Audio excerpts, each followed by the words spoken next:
لبيك اللهم لبيك لبيك لا شريك لك لبيك إن الحمد والنعمة لك والملك بسم الله الرحمن الرحيم الحمد لله والصلاة والسلام على رسول الله وآله وصحبه وسلم ومن والاه بعد.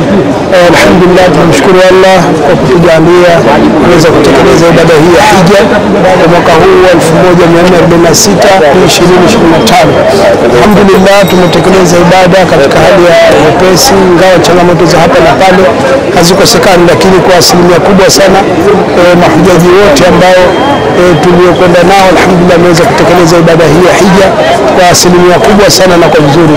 Tunamuomba Mwenyezi Mungu Subhanahu wa Ta'ala atukubalie ibada hii na atuzidishie kila la kheri na atuondoshe kila la shari. Kwa kweli kubwa tunawahimiza mahujaji wetu ni kuomba kheri nyingi, pamoja na kuiombea nchi yetu na viongozi wetu, pamoja na kuomba Mwenyezi Mungu atuzidishie amani na utulivu na umoja na mshikamano tulionao.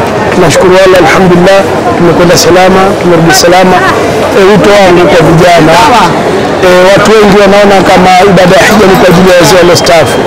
Ndugu yangu, kaka yangu, mzee wangu, rafiki yangu, ni mtizama hii ibada ya hija ni kwa mwenye uwezo, na uwezo kujua mauti yatakufika lini. Kwa hiyo mwenye uwezo basi ende akahiji, kwa sababu Waislamu wengi wana uwezo lakini wanafanya uvivu kwenye swala la kwenda kuhiji kwa sababu mbalimbali. Kwa hiyo tunaomba na tunawasihi na tunawahimiza tufanye haraka kwa ajili ya kwenda kufanya hii ibada tukufu, kwa sababu mwenye kufanya ibada hija anakuwa yuko kwenye jicho la Mwenyezi Mungu. Tunamwomba Allah tubariki sote. Assalamu alaykum wa rahmatullahi wa barakatuh. لبيك اللهم لبيك لبيك لا شريك لك لبيك